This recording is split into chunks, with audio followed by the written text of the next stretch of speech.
Robert Breedlove, welcome to the show, man. Glad to be here, Tom. Thank you for having me. I am very excited to have you. And I have recently gone way down the Bitcoin and cryptocurrency rabbit hole.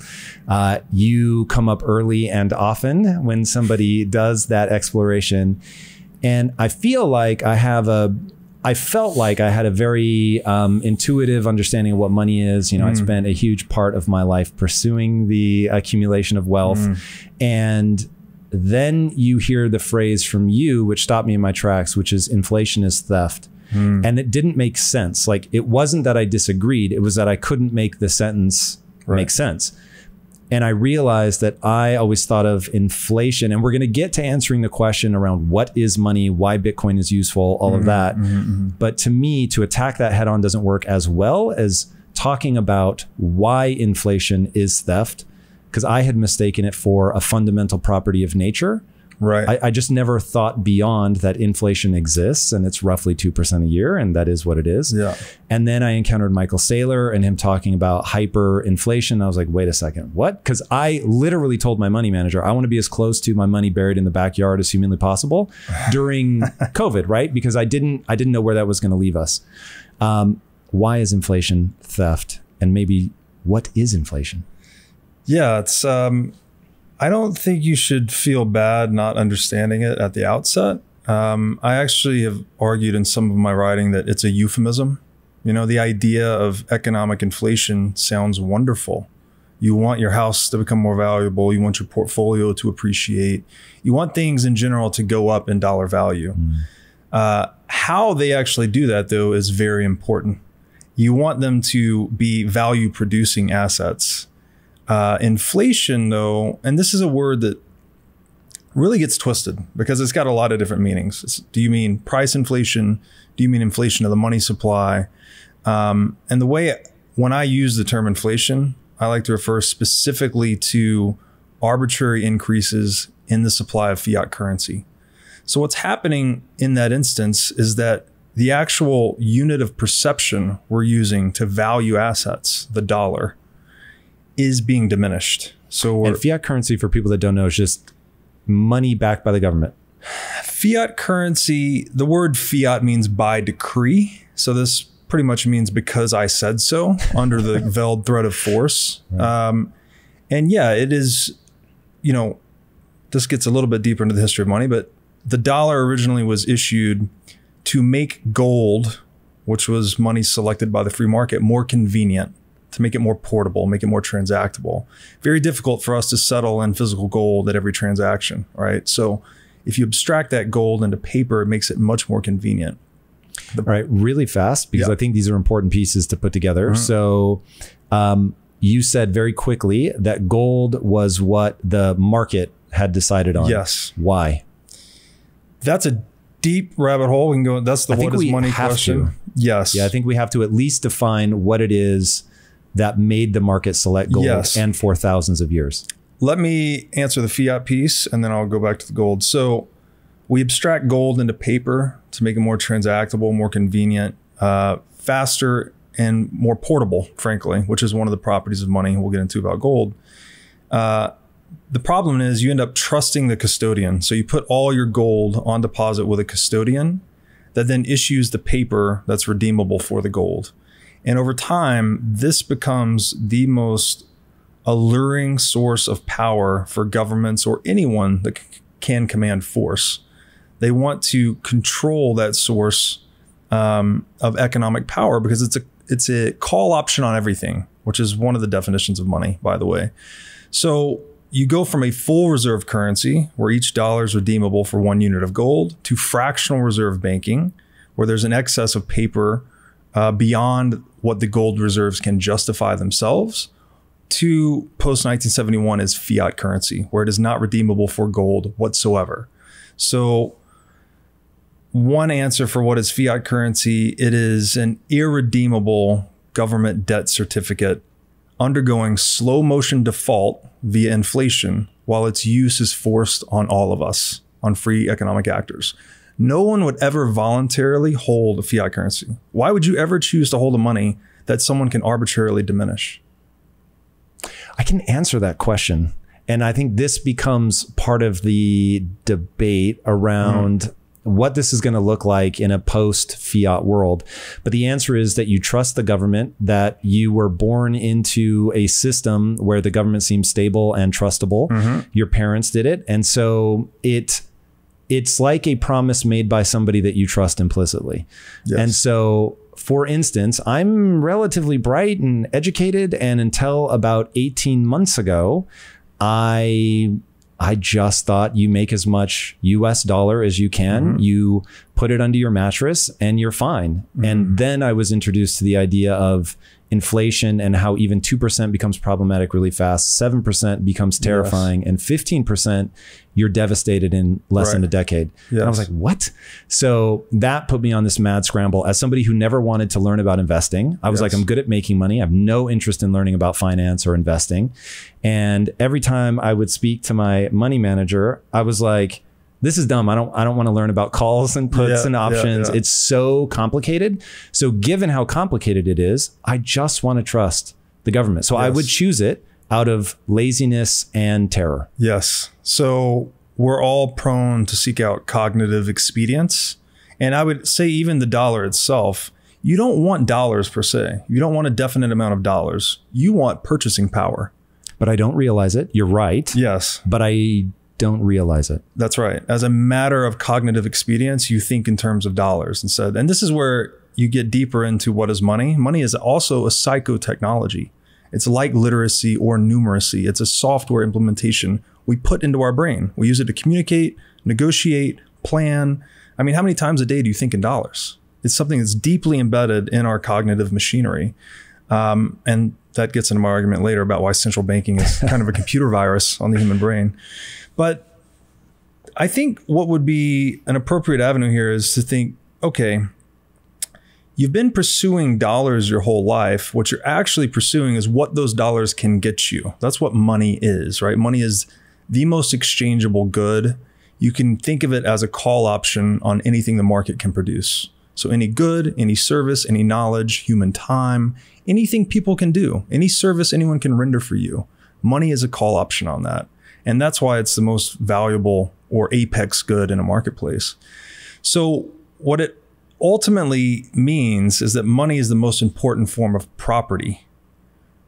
So what we're all really after, all of our businesses, our lifestyles, our governments, these are property strategies, if you will. These are ways to reach consensus on property, to distribute property in an equitable way, in a way that we all determine to be fair, right? Fair and equitable.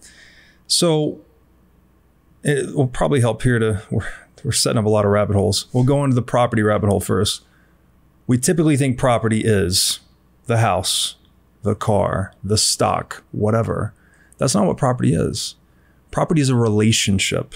It's an exclusively acknowledged relationship between the owner and the asset, right? The fact that you own this house and no one else can come into it. If they did, you have recourse to the government, right? The apparatus of compulsion and coercion. You can call the police force and say, hey, this guy is violating my property. Please remove him.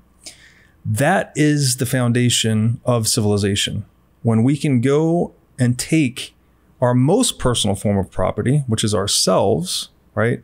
And this is something we're talking offline, self-ownership. This is the foundational axiom on which all of this libertarian capitalistic philosophy is based.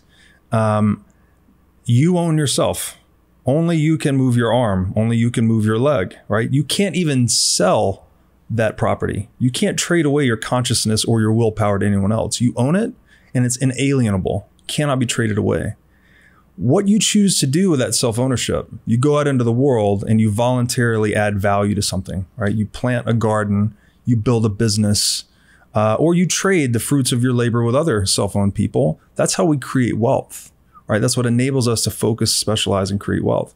So the basis of civilization is that relationship between the owner and their asset, which we call property.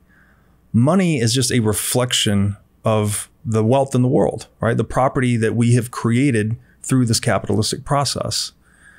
When you give one organization right? This is all based on free market dynamics. But when you give one organization legal monopoly privileges, which is what the central bank is, to now monopolize money and control its issuance, they have a mechanism to violate the property rights of all other economic actors that are using dollars, that are denominating assets in dollars.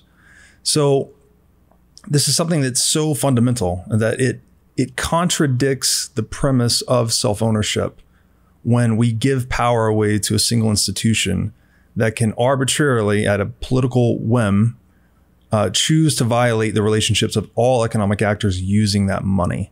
Watermelon you doing right now? If the answer isn't joining Impact Theory's Discord community, all I can say is that you are missing out. You are missing out on incredible fellow impactivists, missing out on exclusive content, missing out on direct access to me, missing out on what I was talking about in that first sentence, and you will miss out on the biggest thing I will ever do.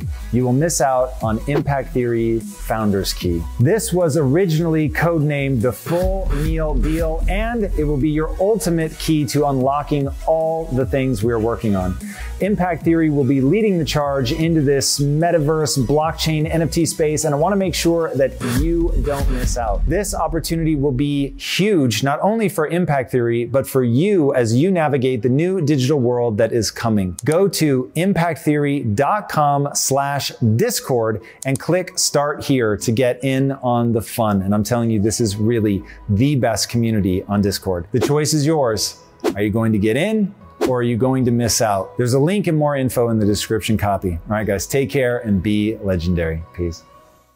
So that's a bit of the what is property rabbit hole. We could go into gold next. Well, first let's go back to what you said, that nobody would voluntarily choose a fiat currency. And the reasoning behind that is, okay, you have a portion of the total, whatever that portion is. So the number of dollars that you have represents $1 of a percentage of the total. If they can change the total at any time, they can dilute you. And so your perception is that the value of your house is going up, but the reality is the value, the buying power of the dollar is going down. That's correct. And so it creates the mental equivalent of an optical illusion. Yes. So you think, oh my God, I'm winning. This is amazing. Yes. But in reality, you have opted into a system where human beings, like you said, arbitrarily make a decision as to whether or not they're going to inflate that by just. And this was, I am embarrassed by how recently I thought this. I actually asked somebody, and this, I think less than a year ago, I said, where do they take the bags of money that they're printing? Like, whose doorstep are they dropping them off at? And of course, the answer is it's a database and it's just a data entry. But even that, whose data entry are they changing? You're right. This is an important point, actually. The US dollar is a one node database. It's on an SQL server at the Federal Reserve. So it's the list of who owns what dollars. And there's one group of individuals that update it for everyone else arbitrarily. And to your earlier point about inflation, I think it's best to think about this as like a cap table, right? When you own a business and you have shares in a business that you're buying and selling, you wouldn't arbitrarily give one group the ability to just issue new shares whenever they want and dilute everyone else. That would clearly be asymmetric and unfair to the shareholders. Yet that's exactly the model we have in money. Exactly. Right. That you can think it's another way to think about money. Maybe it's a share in the capital stock of the world. Right. My share of the US dollar supply gives me a fraction of whatever US dollars can buy. If money is a reflection of the total capital pool or the total savings, that's what it effectively represents in its purchasing power. But when one group can just twist the rules to favor themselves and disfavor everyone else, you have a disequilibrated structure or an asymmetric monopolized structure. So hopefully that explains inflation and property a little bit. It does. Putting a real fine point on why it's theft, though, because theft implies ill intent. I don't know if that's what you intend. In fact, let's start there. Do you intend that ill intent is afoot? I would say it's more the arbitrariness right? I don't necessarily want to dig into the intent so much as mechanically what happens. It's an arbitrary redistribution of wealth or property from one group to another. So they're diluting the property rights of dollar holders. Anyone depending on the dollar to store its value is being victimized. And those getting access to the freshly produced or printed money first are the victimizers. They're the ones actually extracting wealth from that group. And this is especially abhorrent because if you think who depends on the dollar to store its value the most, the poor, those living on fixed income, pensioners, retirees, right? People living paycheck to paycheck. These are the people being stolen from. So I'm not going to make a claim about intent. There's a lot of arguments about, oh no, central banking, they don't mean to be doing what they're doing. They think they're doing what's in everyone's best interest. Fine, I'll accept the argument. But mechanically, those depending on the dollar are being robbed by central banks and those that receive the newly printed money first. And who receives the newly printed money and how is that decided? And printed again is by changing numbers in a database. Yes. So a lot of the beneficiaries are asset holders, right? Name some assets. Real estate, stocks. So I own both of those. How do I benefit? Because I'm terrified of inflation. Right. So why am I not excited? Because when money, the store value function of money is compromised, which is what's happening when we inflict inflation, that the dollar's not holding its value over time. Market actors are smart, right? They're going to move into a reliably scarce asset. The most predominant store value in the world today are stocks, frankly. So stocks, real estate, all these things that are reliably scarce in an inflationary environment become store value assets. So people that hold those assets as a larger percentage of their total net worth will benefit at the expense of those relying on dollars to hold their value. Because what database entry is changed in that scenario? It's not like they gave me more money for owning those. Right. But your home will appreciate, right? And it's not based on supply and demand so much as it is based on central bank policy. So if you think about more dollars chasing the same amount of stuff, it's kind of the simple way to think about it. This implies higher home prices. And it's not a consequence of supply and demand in the marketplace per se. It's just that diminished unit of economic perception called the dollar. As part of the quote unquote printing of money, is the government buying like corporate bonds and things like that? Yes. It's become because that's how exotic. They actually get it into the system, right? They go and buy a bunch of things, whether it's making sure that the California government doesn't default on their bonds and things like that. And then they actually buy things off of companies, right? That's right. And this is I like to say central banking and the fiat currency complex is as clear as mud and twice as dirty. Nice. So it's very confounding to say the least. But essentially, the government is issuing new debt, right? Which the Federal Reserve is buying. So they're injecting dollars into the economy that way. It's become more exotic recently, where the Fed's actually spinning up special purpose vehicles to buy corporate debt directly. I think equities as well. And so what's happening is there's this confiscation of wealth taking place, and then the proceeds are being doled out arbitrarily. So you could think of the Fed or government beneficiaries of Fed policy as picking winners and losers. So this is antithetical to capitalism, right? Which capitalism is much more Darwinian, right? Survival of the fittest. If the business is producing profits and satisfying wants for people, then people will pay for it voluntarily, and that business will grow.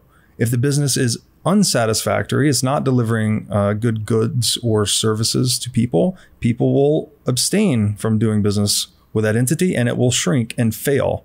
And when that business fails, its capital will be reassimilated into the marketplace and put to higher and best use. That's what capitalism does. But when you have this arbitrary avenue of confiscation and wealth redistribution, it stymies that evolutionary impulse that capitalism gives us. So you end up with zombie companies, right? And it's funny that they use that term zombie, which is, I had a good conversation with a guy about this, how this has entered the modern mythology or lexicon, interestingly, right after 1971, which is when we went off the gold standard. The term zombie became much more widely used. But zombie companies are that. They're loss-producing enterprises. They're not satisfying anyone's wants, but they're kept on life support by central bank policy. So we have central bankers printing money to harvest the productive surplus of the economy, stealing from the productive economy, and then doling it out to these certain entities that are producing losses and keeping them alive.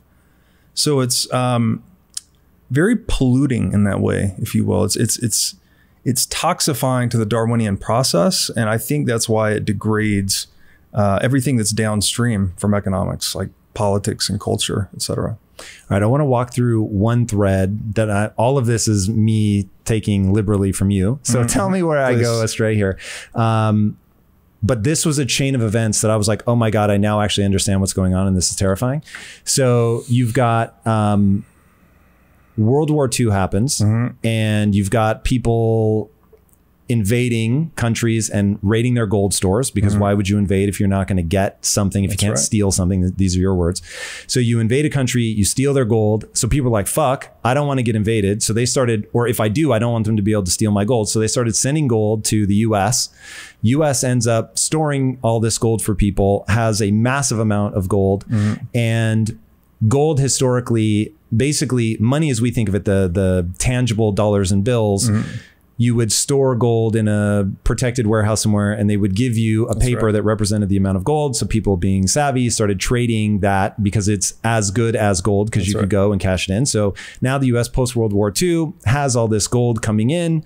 And we then, after World War II, have the Bretton Woods convention. I'm not sure what it was exactly, but they say, hey, we've got all this gold now. We're going to make the dollar the central reserve currency, global reserve currency, excuse me. But it's all backed by all this gold that we have. So, hey, we're good. But in 1971, for reasons that you will have to explain, Nixon decided to take us off of the gold standard. So previously to that, if you had a dollar, you could actually go redeem it for gold. Yes. Now, you couldn't, and it was fiat. It was by decree. I say that this dollar has value, and therefore it has value.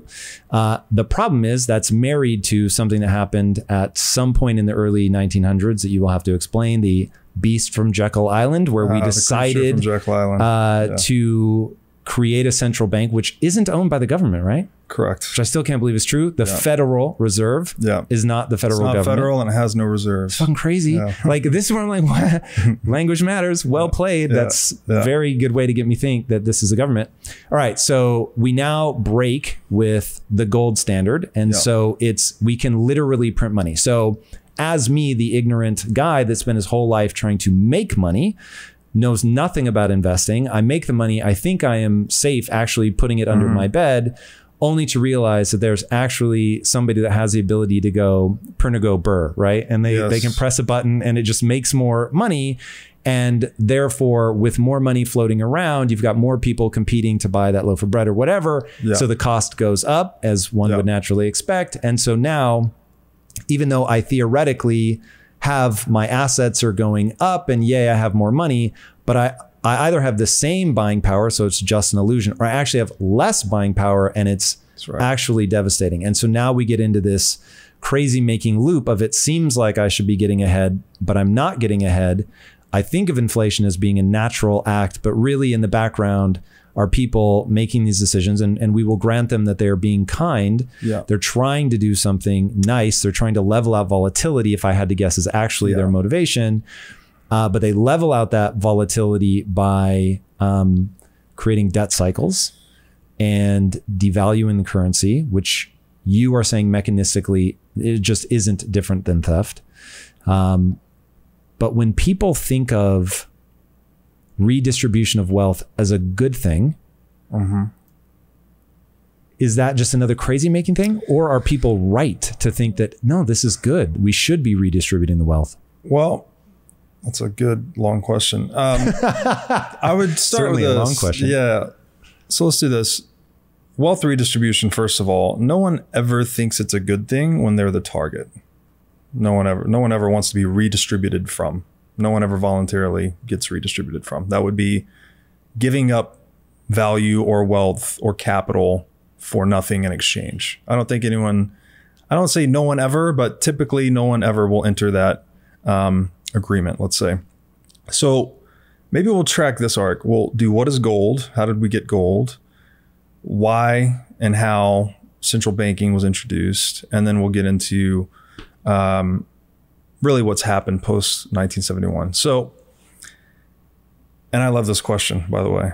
What is money, right? This is the name of the show. And this is I think the key to incepting these ideas into people, or at least getting people to question their socioeconomic reality such that they can peel back the layers of this onion and see through some of these euphemisms we've been getting to, or we've been given.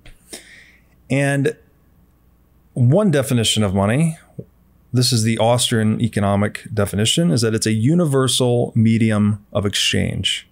So again, capitalism is built on free exchange. It's built on voluntary action, right? Self-ownership. You go out into the world, create things of value, you trade them with other self-owned people. The result is we create more output per unit of input. We become more efficient acting in concert than we do acting in isolation. This is the division of labor. This is the reason wealth and riches exist, because we specialize and we trade with one another. In that process, something necessarily becomes most exchangeable or most tradable. Right? By definition, if we're all trading with one another, there's going to be a single asset of that flurry of trading activity that is the most liquid asset, the most tradable or exchangeable asset. That is money. That's how money emerges in the marketplace. It is not a government creation. It has nothing to do with government other than the fact that they monopolize it and try to control it to control people. And when you look at money from that first principle standpoint, and this is from the Austrian school, there's a deep, long literature on this, you'll see that money needs to exhibit 5 key properties. And this is an important point. We typically think that we want the thing, right? We want the table, we want the car, whatever. But we don't. We want the services the thing renders to us. So you could think almost in the world of economics, there are no such thing as goods, if you will. I know there are goods, I know there's tables, I know there's cars, but what we are after is what services those goods provide to us. So when we look at money, the 5 properties that market actors voluntarily favor, you could also think of as the 5 services we seek from money, are divisibility, durability, recognizability, portability, scarcity. So I'll walk through each one of these. Money needs to be divisible. Pretty obvious. You want to transact at different scales. You want to buy coffee in the same day that you go and buy a house, right? So you'd like to be able to give someone a coin or send someone a wire for 10 million bucks to buy a house. Pretty obvious. Money needs to be durable in that it's not going to corrode over time. If you put a bunch of gold in a safe, it's not going to decompose, right? The half-life on gold is way longer than matters to any of us. If you put a bunch of oranges in the safe and you were using that as money, that's going to rot pretty quickly. So clearly durability matters. Money needs to be recognizable, which means that each trading party can verify its authenticity. So at every transaction, and I'm handing you dollars, you can certify either with that little pin they mark on dollars to make sure it's a legitimate, U.S. Federal Reserve issued dollar, or if it was gold back in the day, they had different techniques for assaying the gold's authenticity, making sure it wasn't lead plated with gold. In fact, the name sound money, which you've probably heard in your explorations of the rabbit hole, that referred to the sound a gold coin made when dropped a certain way. So you could verify its authenticity by the sound it would create. And this is another reason we introduced coinage and currency, because to verify money at every transaction is a very significant transaction cost. Transaction costs are dissipative to trade, right? If we want to increase trade and increase wealth, we want to reduce transaction cost. So by abstracting into currency or putting it in a warehouse and trusting the warehouse custodian, we can now trade much more quickly and more efficiently. So that's one aspect of money that coinage and currency helped, was recognizability. Money also needs to be portable. Pretty obvious. You want to be able to move it across space, right? If I'm buying something in another city, I need to get my gold or dollars to the other city to give it to the recipient. Finally, and most importantly, money has to be scarce. And now we typically think scarce is purely a supply side function. That's not what scarcity means. Scarcity occurs when demand outstrips supply. So when there is more appetite for the thing than there is a supply of the thing. Okay, so oxygen, pretty important for human life. There's no price on it. Why? Not scarce. It's not scarce. The supply way outstrips the demand, right? Something like diamonds, not that important to human existence, yet has a huge price because the demand way outstrips the supply. The unique thing about scarcity and money is that money is always scarce because it's a call option on everything, all the capital, all the savings humans can produce. The heart of man is never satisfied. We always want more. Therefore, money is always scarce by definition. So what market actors tend to favor is the money that has the most inelastic supply. So this means the supply that is least subject to change by the willpower of others. That is what market actors will zero in on. And here, there's a number of ways to think about this. Time, energy, second law of thermodynamics. We cannot create nor destroy energy, right? We're sacrificing time and energy to earn money. You would naturally want the thing you're sacrificing this absolutely scarce time and energy for to be similarly absolutely scarce. That would be the ideal money, right? Something that can't be created or destroyed. With money, to gloss over a little bit of history, monetary metals, best satisfied, divisibility, durability, recognizability, portability. Those were just, and we've tried a lot of experiments. We've had seashells, we've had glass beads, we've had cattle, we've used all kinds of things as money, right? Natural market processes determined that monetary metals were the most satisfactory across the first 4 properties or services that money can render to us. Of the monetary metals, gold was the most scarce, meaning specifically its supply was the least vulnerable to change. No matter how much effort, time, energy we poured into producing gold, its supply increased the slowest and the most predictably. So this gave us a medium into which we could store economic value, and we would know with relative certainty that it would only change by about 2% year over year. So this gave gold the store value function we traditionally associate with it. That's great, right? Gold is great. Gold is good money. It's been good money, 5,000 years, served a lot of purposes. But the big hang up with gold is lack of portability, right? We talked about this a little bit earlier. You want to be able to move it across space, obviously, but gold's heavy. It's physical, right? It's very expensive to secure. It actually, in one way, it's beneficial in that you can store a lot of economic value in a small area and sort of amortize the security costs around it. But when you need to move it, that's when there's a lot of risk involved. And this was the impetus for introducing, what you alluded to earlier, were the warehousing businesses. So a private enterprise, a free market function came to be where a warehouse would take custody of the gold, give you the warehouse receipt, you can go and transact it. It's as good as gold, right? You have a call option on gold effectively. This was introduced to augment the portability of gold. Well, those warehouses became banks.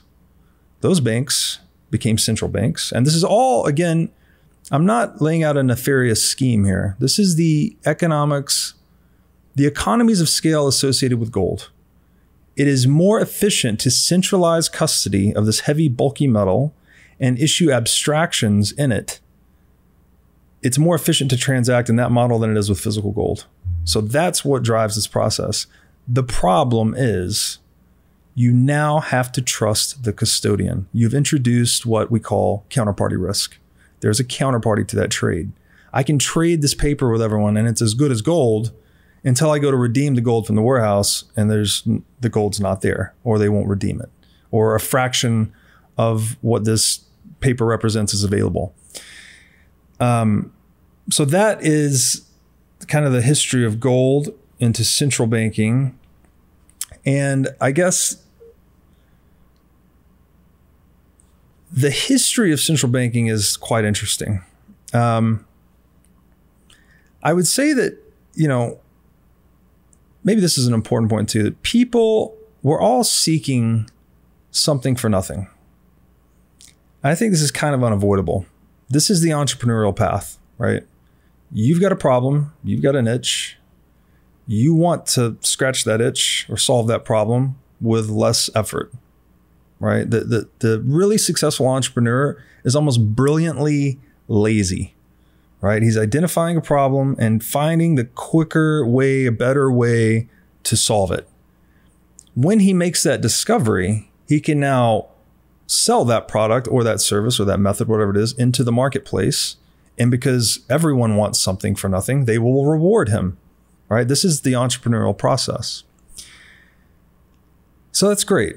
We all want something for nothing, and it's a valid, noble pursuit. The problem, I think, is when we cross that line of self-ownership or of morality, and we start seeking something for nothing from others, right? Someone else has planted the garden, someone else has built the business, someone else has mined the gold.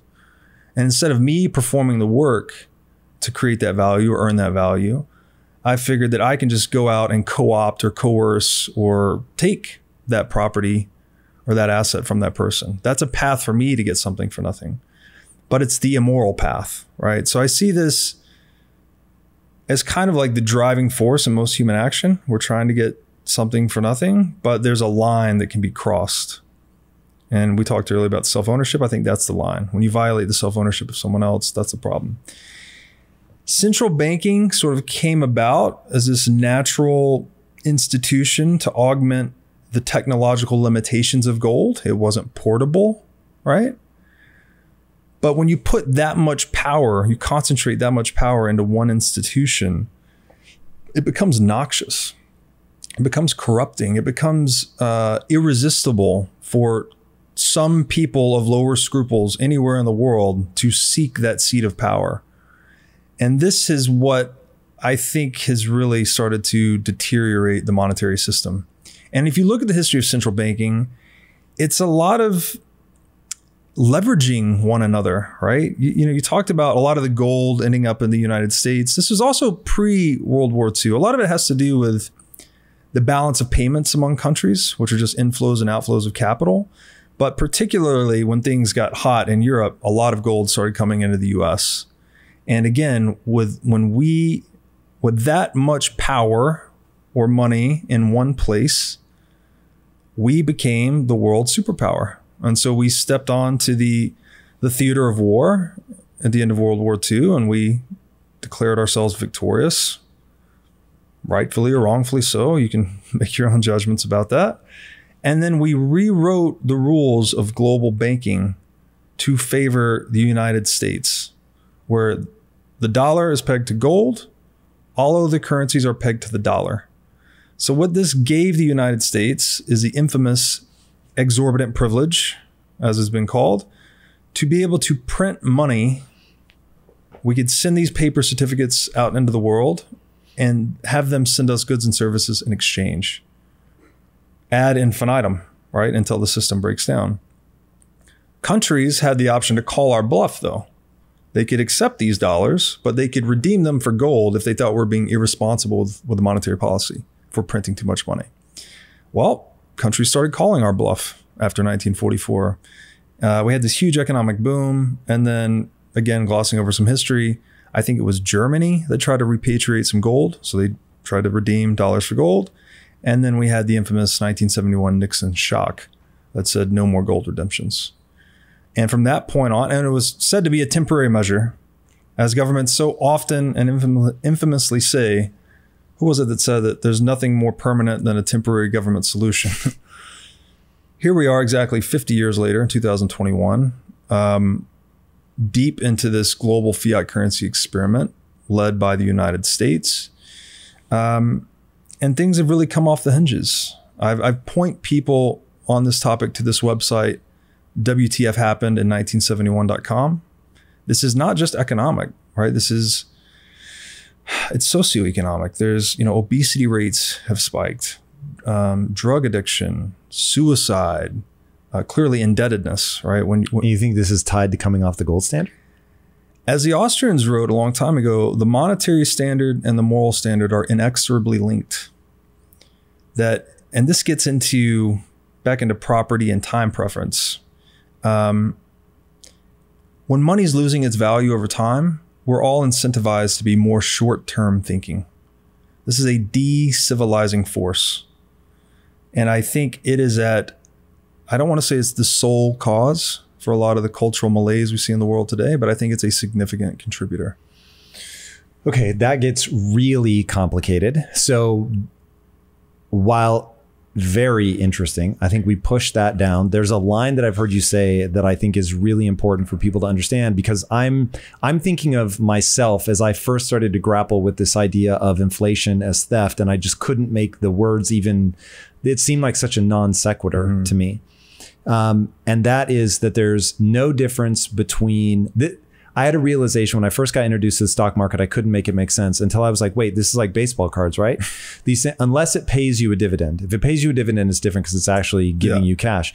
But if it doesn't, it is literally baseball cards. It only has the value that people agree that it has. And once they stop agreeing that it has that value, then it stops having that value in any real way. When I think about inflation, the following sentence that I heard you say makes all the sense in the world, which is that there is no difference between counterfeiting and inflating the amount of dollars in the system. Absolutely. It's just that one we say is fine because the Federal Reserve is doing it with the sort of implicit okay of the US government. And the other is a person in their basement, That's right. Doing it on the down low. But it's the same thing. Yes. And then I heard you talk about, there was a time where when Africa was being colonized, that I forget what region, but they used glass beads as a form of payment. And the people coming in were like, word, we've got glass manufacturing places, back home. We'll just make more of these beads. Yeah. And when you think about the things that money represents are time and our energy, right? You do something, you specialize, as you said, your specialization creates something. And then somebody who doesn't want to specialize in that specializes in something else, gives you money. It's a call on that good or service, and you give them that thing. So if you can just go make these glass beads back home and bring, ships full of them, you can slowly milk the efforts of the people that you're counterfeiting their money. That's right. And when I heard it said, and again, I also don't think that I choose to look at this with no negative viewpoint, that they're not doing anything negative on purpose, that this is all good intentions, just potentially gone awry. But when I heard it explained how you would do it if you were nefarious, I was like, oh my God, because you suddenly understand that there's this extractive nature of, I'm either getting you to do this for free, or because if nobody ever realizes that the glass beads are fake, then you just have inflation, right? If you give me that thing in exchange for glass beads, that the next person goes, but these are counterfeit, then you really lost. That's right. But if I'm just slowly devaluing it because the prices are going up because, wow, there's just so many glass beads everywhere, which first would feel like an embarrassment of riches. And then suddenly you'd realize, wait, everything is just re-normalized, and either I can afford the same thing or again, I can afford less. Then I was like, oh my God, now I understand how inflation is theft. And then you really do get into, I think it was Andrew Jackson punching a banker in the face. You have to understand what happened on Jekyll Island. So it's like, before we get to the sort of morality side of all this, which is fucking fascinating, and I really hope that we don't run out of time before we get to it, I want to understand Jekyll Island. Why would Andrew Jackson punch a central banker in the face? Like, because I grew up in this system, it seems natural. Yeah. But there was a time where this was like, governments, even by government agencies or government actors, were like met with such suspicion. And the founding fathers and how they were like, yo, you have to be so careful of governmental overreach. It's like, we don't have that same vibe today. Yes. What happened on Jekyll Island? Yes. Okay. Great question. I'd like to first reinforce the point you just made, that inflation is legalized counterfeiting. Counterfeiting is criminalized inflation. This is not my opinion. This is, in fact, mechanically how it works. And in the piece you're referring to, Masters and Slaves of Money, I wrote about this debacle in 16th century Western Africa, where they were using glass beads as money. And I think this history gives you a good foundation for understanding what's happening today. It was really technologically difficult to make glass beads at that time in Western Africa. So they had reliable and predictable scarcity a la gold, as we described earlier, but only specific to that region. European explorers arrive and they quickly notice, hey, these glass beads are being used as money to, as a call option on all the wealth this area is producing. We can produce these glass beads in bulk back in European glassmaking facilities, very low cost, to the point where they started packing ship hulls full of glass beads. And this occurred over, it was over a 300-year period. They were shipping in these glass beads. So kind of doing it slowly and surreptitiously enough. There was resistance, actually. Africans could identify the counterfeit beads. They would try to only use the authentic ones. The Europeans would introduce, more indistinguishably counterfeit beads. So there was back and forth. But over time, what happened was this multi-century usurpation of African wealth by European explorers through the counterfeiting of money. And what I mean specifically here by counterfeiting is that delta in cost of production, right? The cost of production was high for glass beads in Africa. Therefore, they had reliable scarcity. Therefore, they had reliable market value and utility as money. The cost of production in Europe was low. So they could inflate the supply really quickly and use it to basically disrupt the hard money system, if you will, in Africa. When I say hard money, I mean it's hard to produce, but it was not hard to produce for Europeans, so therefore they could usurp the wealth. And this points to a key property of money, is that the market value of the money is going to converge to its cost of production over time. So if I can mine an ounce of gold for $1,900 and it's selling on the market for $2,000, I'm going to mine gold as hard as I can all the way up until my cost of production is $1,999.99, right? So long as there's a profit margin baked in there. And this also points towards why fiat currency always goes to zero. The cost of fiat currency production is effectively zero. Again, it's an entry on the Federal Reserve's database, right? Control enter, another $10 trillion added to the money supply. So it's almost intuitive through that lens why the market value of fiat currency historically has always converged to zero, which we call hyperinflation. So that's all, I think, a good way to look at it. And that's happened many times historically. So it's not purely that these Europeans are set out with nefarious purposes per se, but there's a dynamic in money where it needs to be costly to produce to support its market value and therefore support a sustainable trading economy. If it's cheap to produce, then it will be, the market will be flooded with the money and it will hyperinflate essentially. And so that process, again, is why people settled on gold. It was the most difficult thing to produce. So the other thing that happens here is that when you're increasing the money supply, like it's very common today in the US, we think, oh, there's not much inflation, food hasn't gone up a lot, whatever. But what you're not seeing is that markets, if they're functioning properly, we should actually have price deflation over time. As we get smarter and better and more efficient at making things or providing services, prices should be coming down. So the fact that we're targeting price increases of 2% is shadowing over what may be, we don't know, right? We don't know what the increase in market efficiency would actually do to prices absent the central bank intervention. So I think this is a very important point too, that people will try to argue that the degree of it is such that it can be ignored or not worried about. The 2% is not that big of a deal, let them take what they need, but it's overshadowing the opportunity cost, if you will, that's being lost. Like we would have 5% price deflation or more in certain sectors. And so to get to the why did Andrew Jackson punch a central banker in the face, which he is, as someone that grew up in Tennessee, he's my favorite Tennessean for this very reason. I think he also called them a den of vipers, and he said he would rout them out. He resisted, or at least he was instrumental in the resistance of the first two attempted implementations of a central bank in the United States, the Federal Reserve being the successful third, is because this country was founded on the principles of, which we inherited from the Magna Carta, life, liberty, property. As we've touched on earlier, the central bank is antithetical specifically to the third one, property, right? It's arbitrarily violating the property rights of some to enhance the property rights of others. Is another way to look at it. So what is that? What is life, liberty, and property? Our life is our future, right? These are to lose your life is to lose your future, let's say, right?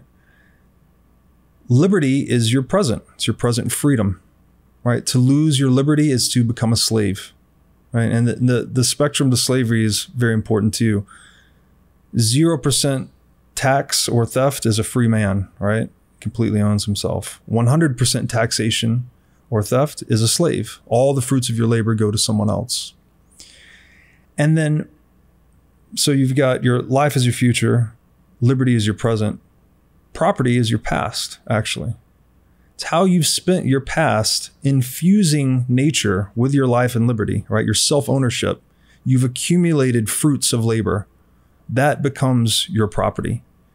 And so those are the kind of the three tenets, not only of natural law, but also basic morality, right? I don't think anyone would sit here and argue with you face to face and say, no, I have a claim on you more than you do. It's a non-reasonable argument. And again, this is a priori, right? This is only you can move your left arm. There's no argument that I can formulate that says, no, I have some claim over your left arm and the actions that it takes. Yet we have that implemented in this system that can violate property rights. If I can violate your property rights, I'm effectively saying your self-ownership is limited and that I have a higher claim on your life than you do. This is like the rotten core at the heart of modern statism. We call it capitalism, but it's not. It's state marginalized capitalism with a communistic institution at its core called the central bank. So Andrew Jackson was a man that understood these principles. He understood the importance of adhering to life, liberty, and property for not only is it pragmatically the most wealth generative model of human organization, but it's also the most humanitarian and ethical, right? It offers the greatest equality of opportunity to actually have property rights in yourself, in your time, in your labor. So, and it's, thank goodness it's that way. Thank goodness the ethical humanitarian choice is also the most wealth producing choice. Otherwise, we'd have a really ugly dilemma on our hands. I think Andrew Jackson and our founding fathers understood these three pillars of life, liberty, and property as the most important components of human organization, that if we adhere to them, we can actually create modes of being that increase our wealth, which is to say increase our satisfactions, right? The heart of man is never satisfied, but this is the way to optimize the satisfactions of human beings, and create a mode of being that's focused on trade, cooperation, interdependence, as opposed to warfare or fighting. So it's, to boil it all the way down, it's like we can either cooperate and trade. That's it, cooperate and compete. It's a very important part of entrepreneurship, right? It's competition. And trade voluntarily with inviolable property, and we generate wealth. That's a positive sum game. The pie is growing. Or we can violate the property of one another and fight over it. And this gets to that old Bastiat saying that when goods and services don't cross borders, soldiers will. Right? We're all seeking something for nothing.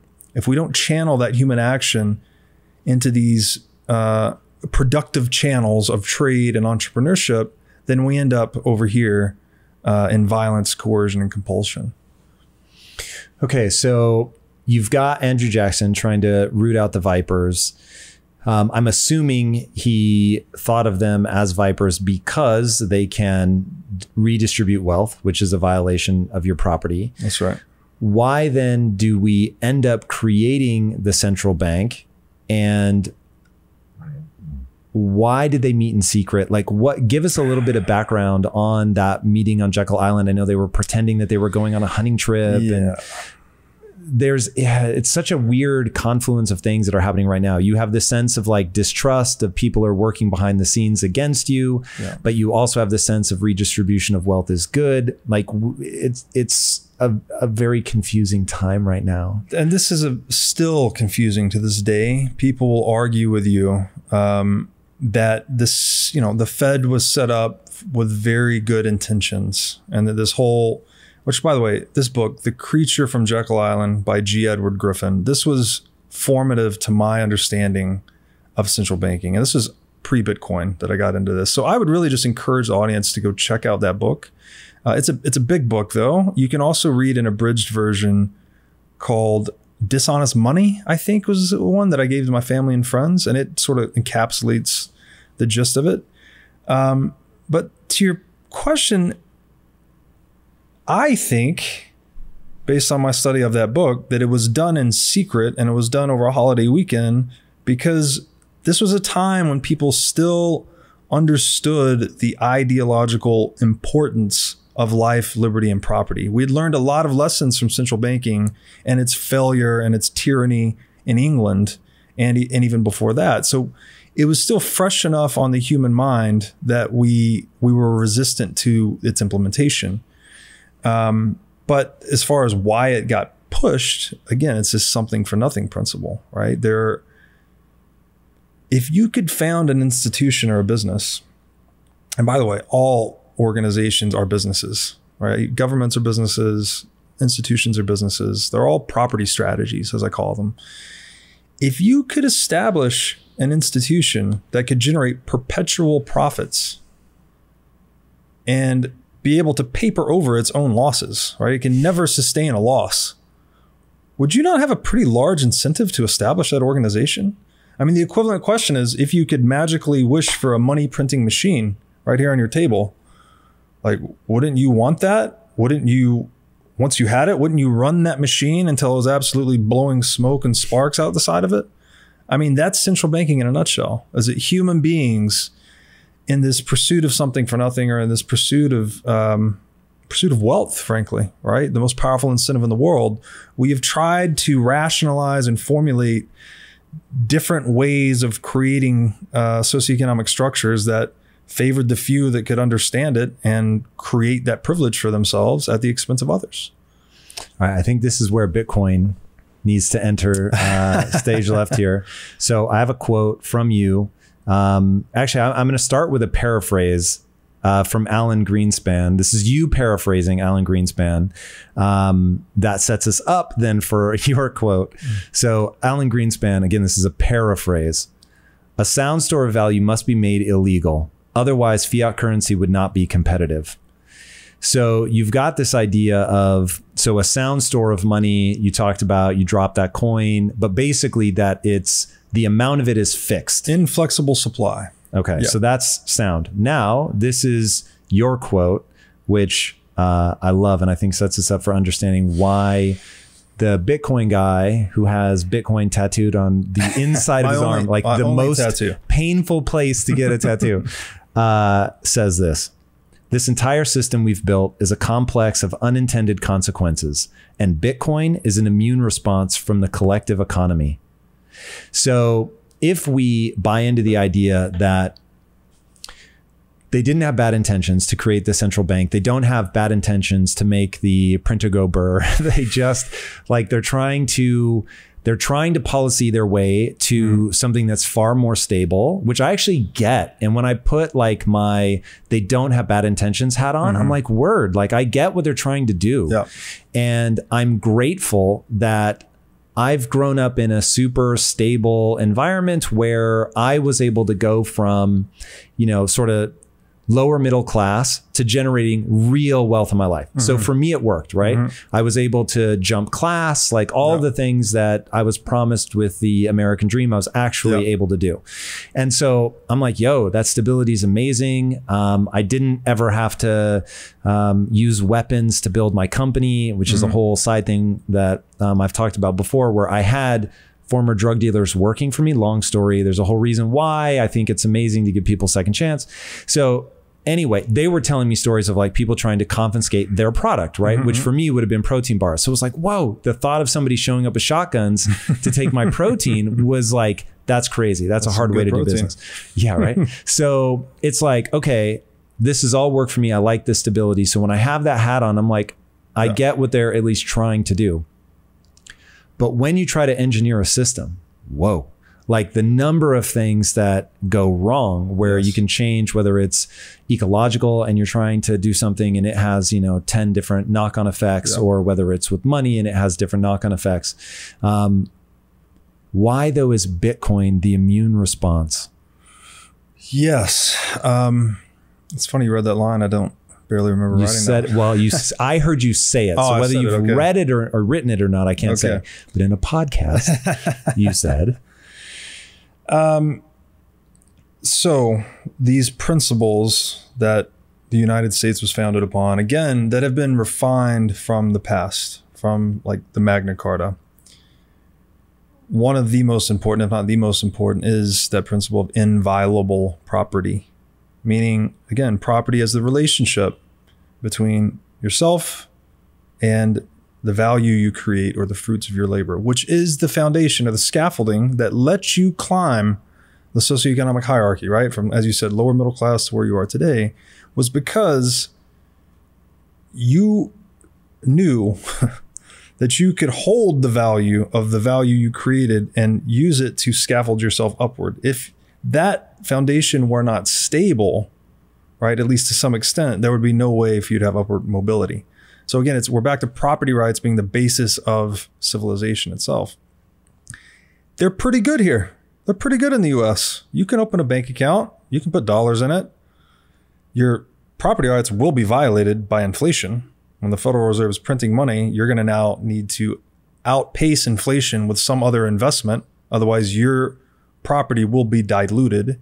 You don't have full property in that money, because if you try and wire it to, I don't know what countries are on the OFAC list today, Iran or something, they'll block you and say, no, you can't do it. So you don't have full rights in that property. You are being surveyed. You don't have full privacy, but you have pretty good property rights, right? Relative to the rest of the world.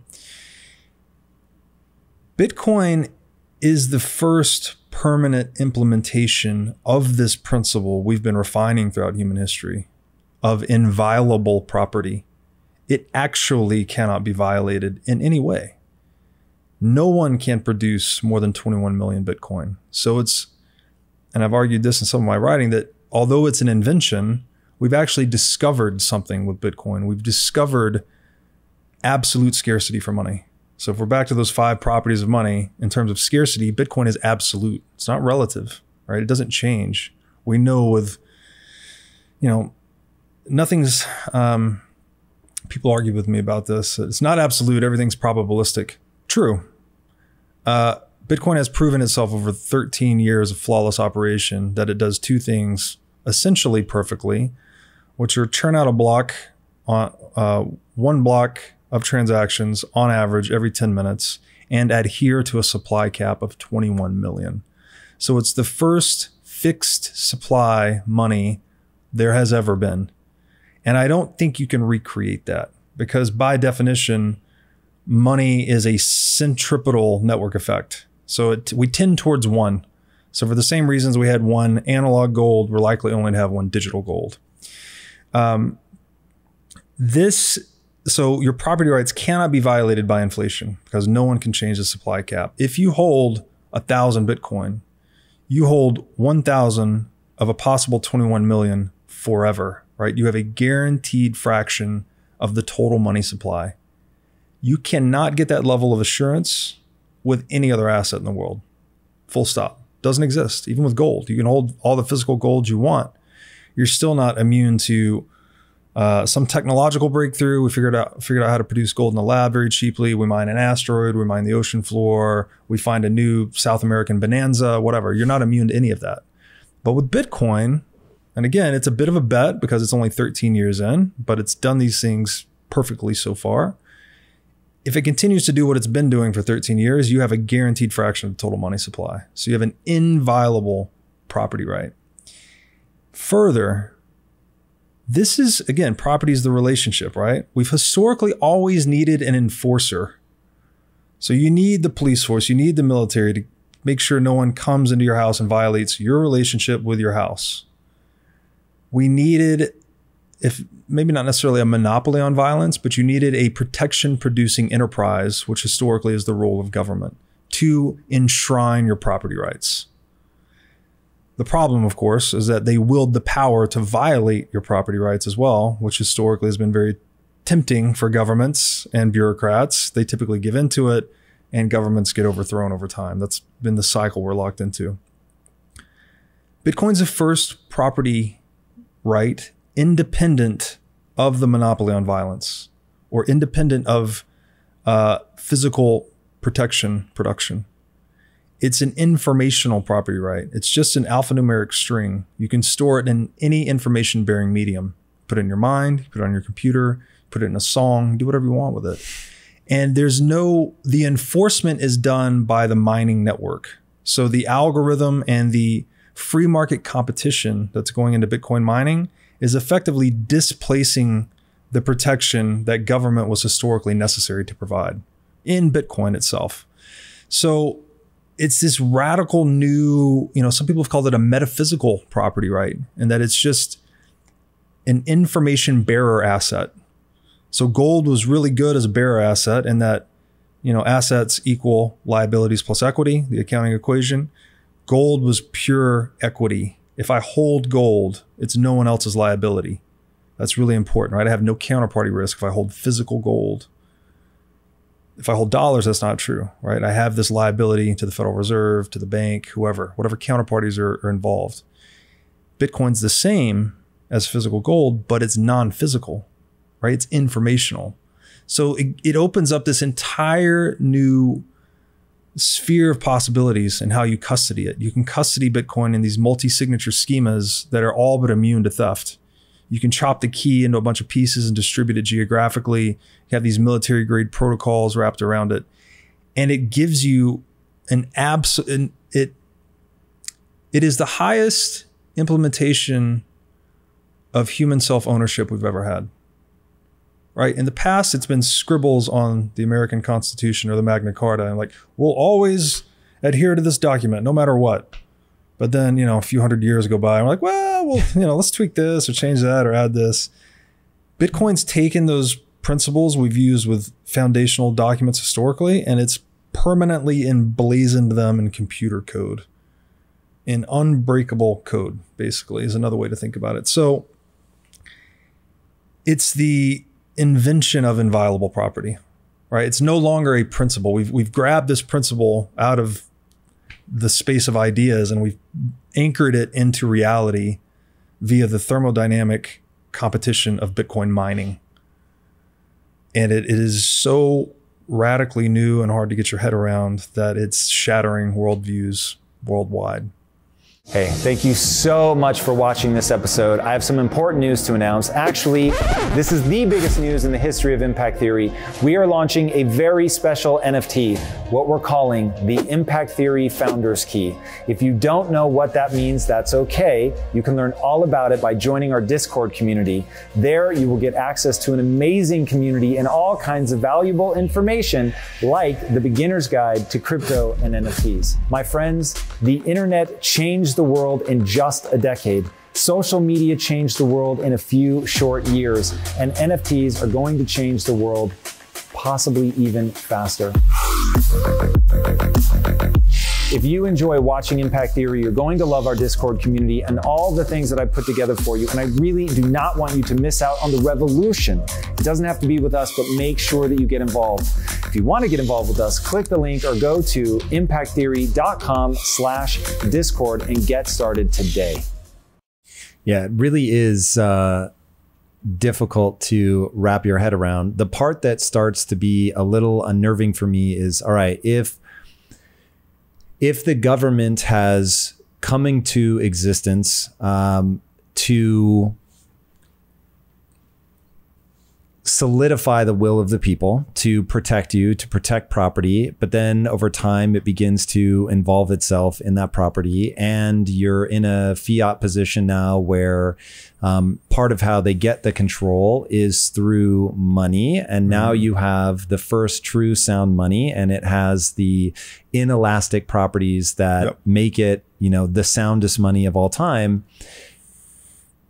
The question that I had for Michael Saylor that he answers very differently than you is, aren't the governments going to get really upset about this, that their only real option would be to either mimic it, in which case now I have that counterparty risk because it's a government that created it, versus this sort of mythical creator that poof has disappeared, and other than whatever units he or she or they have, is not trying to engage in the system in any way, shape, or form, couldn't change it even if they wanted to.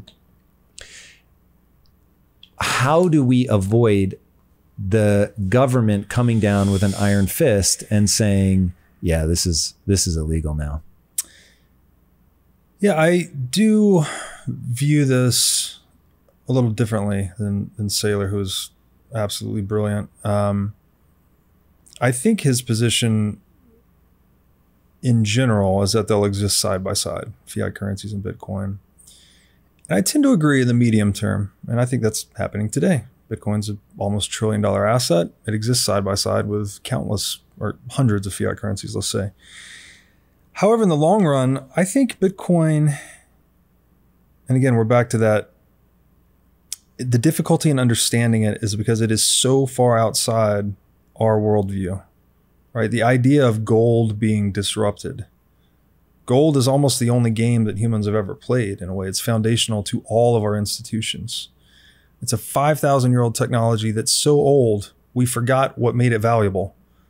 Everyone knows it's valuable. How many people can tell you the 5 properties of money and why gold was selected? The idea that that's being disrupted by this 13-year-old digital upstart is pretty wild. But I think that Bitcoin is an innovation as significant as the Gutenberg printing press, actually. And I think the implications of its emergence will be similarly disruptive to institutions in the world. You know, this is late in the 15th century, I believe, when the printing press was invented. The 500 years prior to that, there had been roughly 10 million books printed. All of a sudden, this super cheap and efficient way of reproducing books is invented, the Gutenberg printing press, which was a composite of other inventions, by the way. It wasn't really a breakthrough in itself. It was one guy or guys put together 4 or 5 different other inventions and made this thing work. Similar to Bitcoin, actually. That's what Satoshi did. He pulled together things that already existed, but just put them together in a radically new package that we call Bitcoin. 10 years after the invention of the printing press, 10 million books were produced. So the amount of books produced in 10 years equaled the amount produced in the 500 years prior. What did this do? This led to the rapid proliferation and dissemination of literacy, numeracy, again, psychotechnologies, right? These modes of systemizing our cognition that actually increase our ability to cooperate absent or independent of institutions of the day, which the dominant institution of the day was the church. They owned a monopoly on knowledge effectively via the scriptoria, which is where, or scriptorium, I may be saying that wrong. You can make it up. I have no fucking idea. I've never heard that word before in my life. They used to have monks copying books by hand, right? So to produce one book took a lot of labor. Books were a luxury item. But all of a sudden, due to this innovation called the printing press, the cost of book production plummeted. Books become much more widely dispersed. And the church at first didn't realize this existential threat. Once it did, it actually tried to clamp down on the printing press, which created an interesting dynamic that we actually started producing books on how to produce the printing press. So it saw that this is a good allegory, I think, that when the institution tries to clamp down on the disruptive technology, the subversive technology, let's say, it actually drives it to its highest and most useful form of subversion, actually. So the result of that was a lot more thinkers, a lot higher quality of thinking, variety of thinking, and in general, it created a market for heresy. Right. This led to Martin Luther penning that, like, why do we need you? Individuals can now have this independent relationship with the Word of God because they've developed literacy and whatnot. They don't need to go through this middleman of the church. And the printing press effectively led to the dissolution of the church as the dominant institution in the world. So we had separation of church and state and all the benefits that created in the aftermath. I think encryption technology, and this is deriving a lot of this from the book, The Sovereign Individual, which I've recommended highly, is similar. That it actually disrupts functions of the government that we needed the government previously for. We can now provide with code, Bitcoin being an obvious one, right? We needed the physical enforcer for property historically. Now for money, the most important property, you don't need that enforcer anymore. So I think that Bitcoin, its emergence will actually lead to the dissolution of the nation state as the dominant organizational model for human beings. Every time I hear you say that, and I may regret saying this out loud, but every time I hear you say that, I'm like, shh, shh, shh. Like and look, I know that also would be its own form of social engineering to hey, don't tip off the government, let this happen, give it more breathing room. Yeah. And so there would be unintended consequences there. But it's like, man, so I'm going to give you my layperson's view on Bitcoin and why I become so, and admittedly, I'm not a maximalist. So for me, this is looking more broadly at cryptocurrency and the digitization of value, which is how I see this. So my thesis is, technology is a one-way street. Mm-hmm.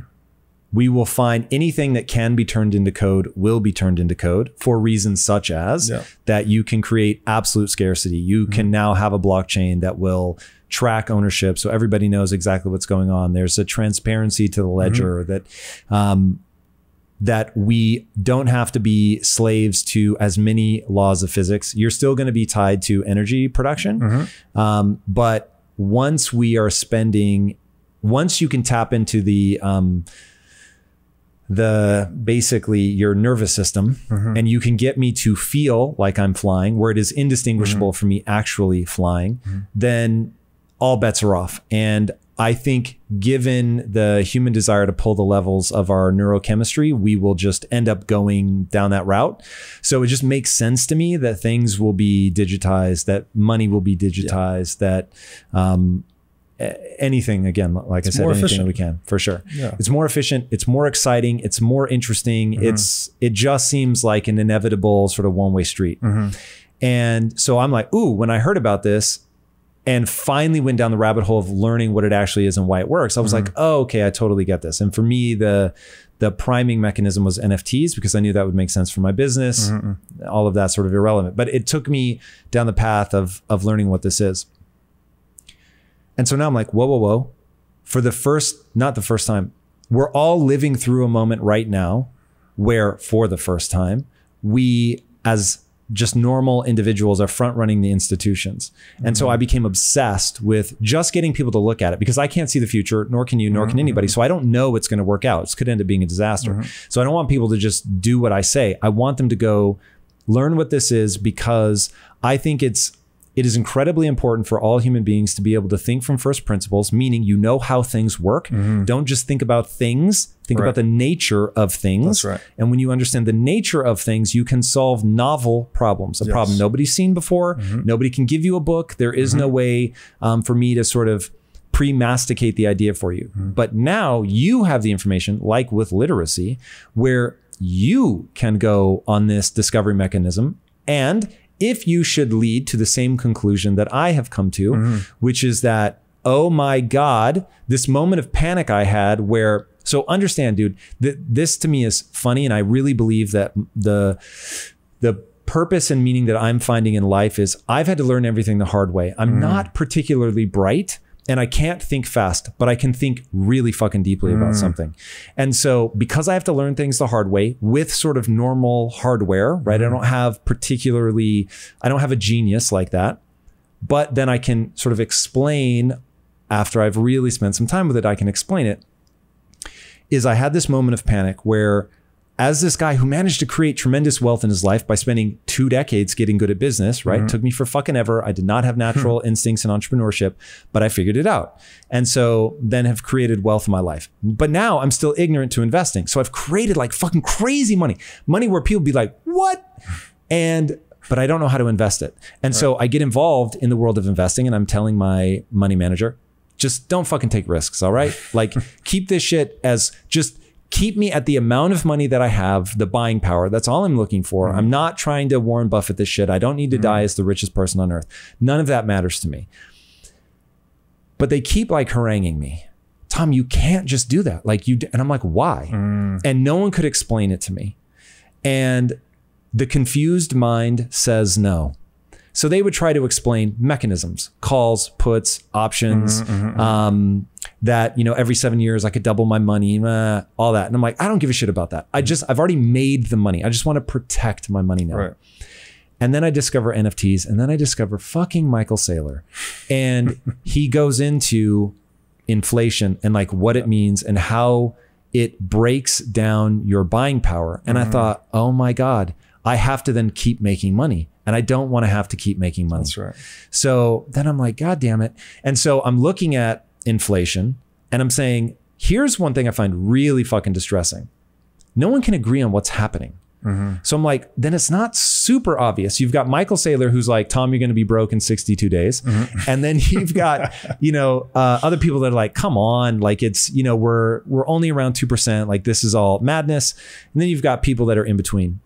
And then I find you. And you actually explain what inflation is. And now I'm at first principles. Now I understand it. Now I know what's happening. Now I'm really freaked out. So now my moral obligation goes to 100, but I'm like, Breedlove, will you shut the fuck up? You're going to like get the government, like they're going to freak the fuck out and they're going to clamp down on this shit. Yeah. And now I'm legitimately like, whoa, what do we do? Because my hope is that you're right about the thing and you're wrong about either the speed or the amplitude.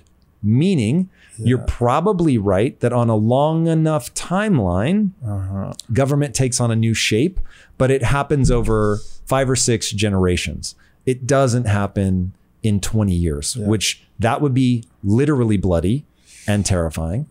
But if it happens over 100 years, then I can see it where it just changes the dynamic between us as sovereign individuals and the government. Because quite frankly, I don't think most people want sovereignty.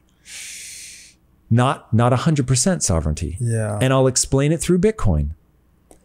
I know I'm supposed to put it on my cold storage device and put my cold storage device somewhere very safe. But I kind of prefer it on an exchange because I want them to deal with like the security and all of that, because I'm sure as hell not storing it in my house because I don't want to incentivize somebody to break in.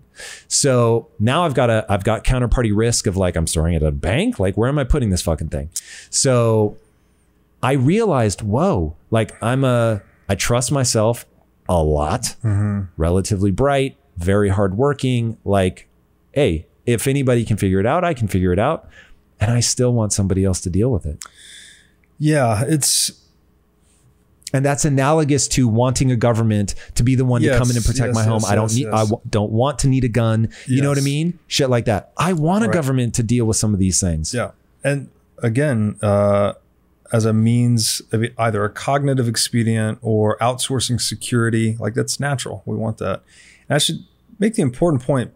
It's not black or white. It's not like banks or Bitcoin. You actually have Bitcoin banks. They already exist. You know, NYDIG and all these other guys, they're just taking custody of Bitcoin now, giving you traditional banking services, but on a Bitcoin standard.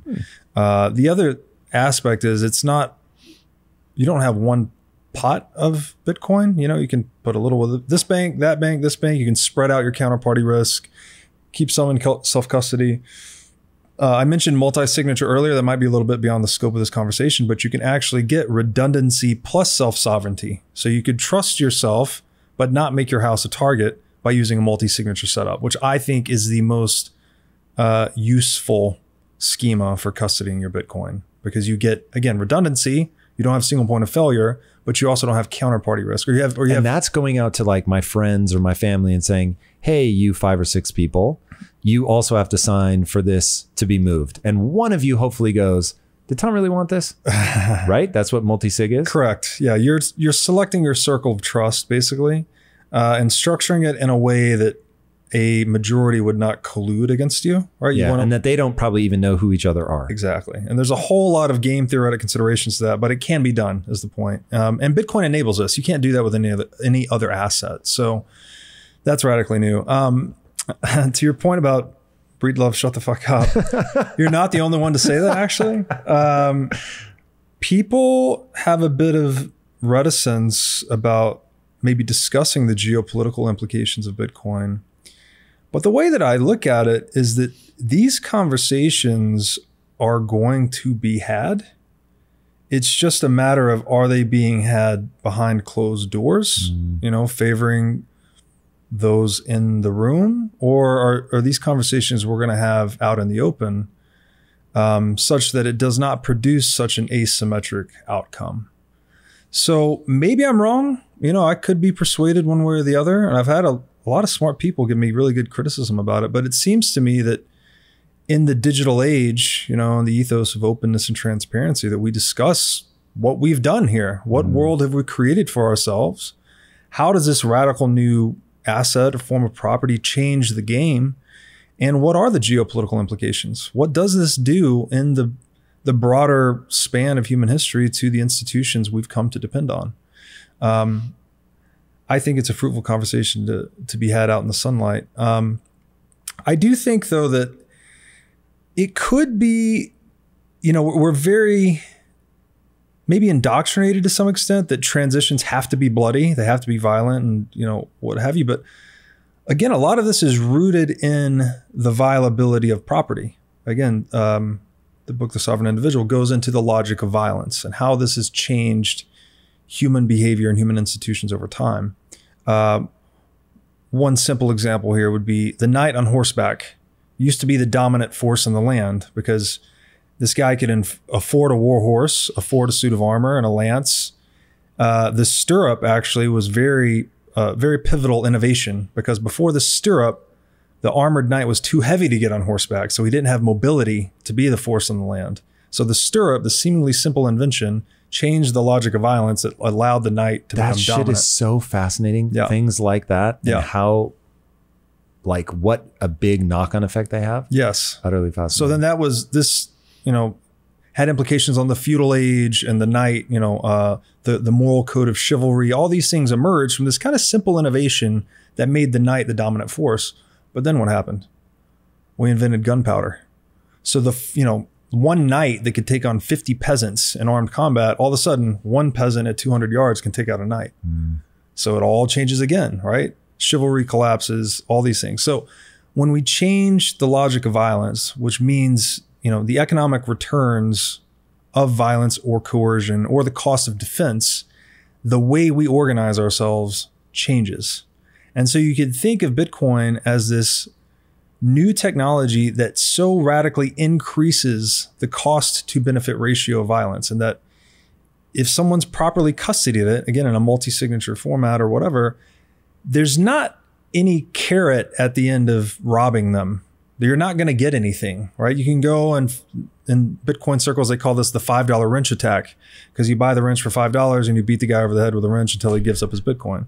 But if he's custodied it properly, there's no incentive even to conduct a $5 wrench attack. So in this gigantic geopolitical upheaval that I anticipate occurring due to the monetization of Bitcoin, I think it could be very uncertain at first. You know, governments are going to use their power in certain ways that could be unfavorable, let's say, but over time, as Bitcoin continues to monetize and more people are holding their wealth in this inviolable property, I would tend to believe that the incentives towards peaceful cooperation would begin to outweigh the incentives to coercion. So although it could be a bit rocky in the beginning, I think the long-term outcome is way more fruitful for humans. You know, something you said earlier too, that maybe people don't want sovereignty. Full sovereignty. Full sovereignty. I think incentives are the fertile soil from which our humanity springs, actually. All right. So we think, is maybe a bit egotistical, that we think that however we are, this is the way humans are, and it's the way they've always been. But again, that's totally not true, right? Pre-printing press, most of us were illiterate. We didn't have, our cognitive software was completely unrecognizable to what we are today. No one could sit here and have a conversation like this, much less with all these amazing tools we've created in the marketplace since then. So I think that by changing the fundamental soil, which are the incentives, again, like the logic of violence and all these other things, that we actually change our character traits and behaviors. I've said that, and to try and draw commonality here, I said organizations and institutions are all property strategies. You know, I think that even DNA itself is kind of a survival strategy or property strategy over time, right? We're all organisms geared towards reproduction. Reproduction necessitates territory. We need to take territory. Humans express territory in property, right? That's how we share and build, declare property and create more wealth, actually, by trading through property rights.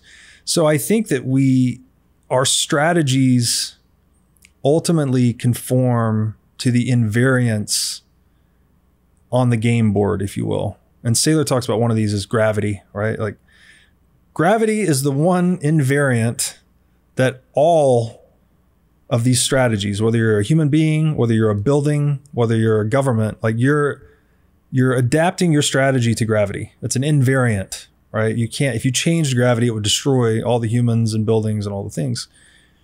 You can kind of consider Bitcoin, maybe I'm out on a limb here, but I think 21 million, this fixed supply asset, as the emergence of a new, seemingly perfected invariant in the market for money.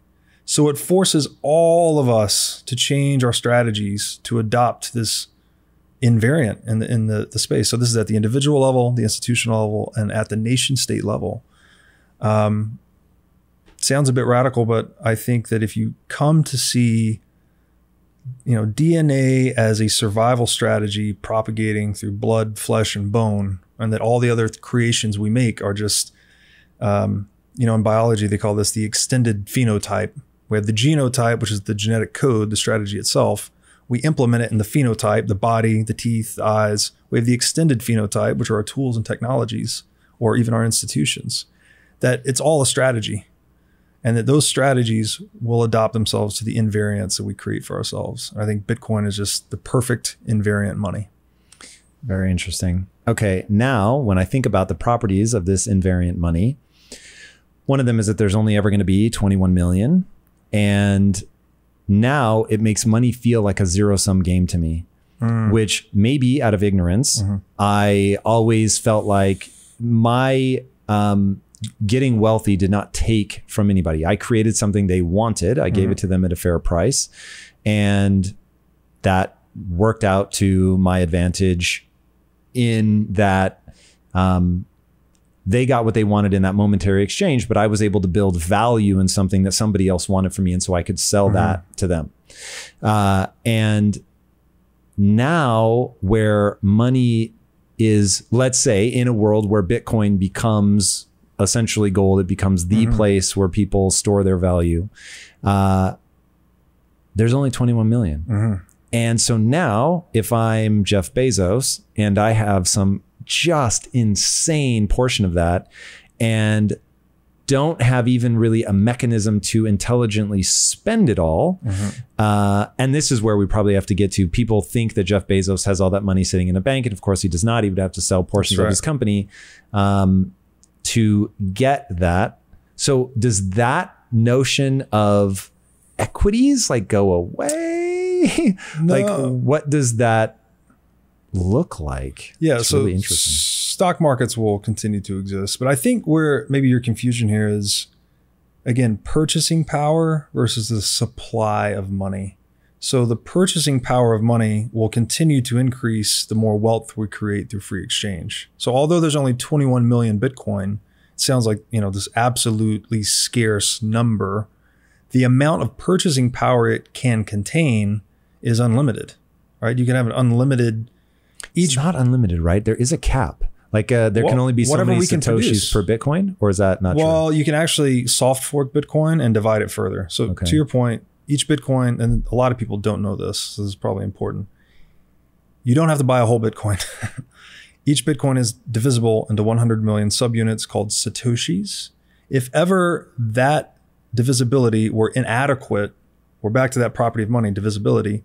If that were inadequate liquidity to support economic activity, right? If Bitcoin were global money and one Satoshi were worth, I don't know, a car or something, you can soft fork the code, which is to say it's a simple software update, let's put it that way, to increase the divisibility of Bitcoin. So that's built into the code. That's built into the code. So Bitcoin is essentially, and that's one of the reasons it's better than gold, infinitely divisible. Right. It's so only 21 million units, but you can infinitely divide it.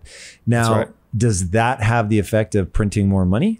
No. And this is another commonly misunderstood thing. People think that if you can increase the divisibility of it, then all of a sudden you're back into inflation, right? But the problem with inflation is the distributive effects of inflation. It's that this group is producing new money for themselves and you're not. When you just increase the divisibility of the money, it's like a stock split. Equally. Stock split, right?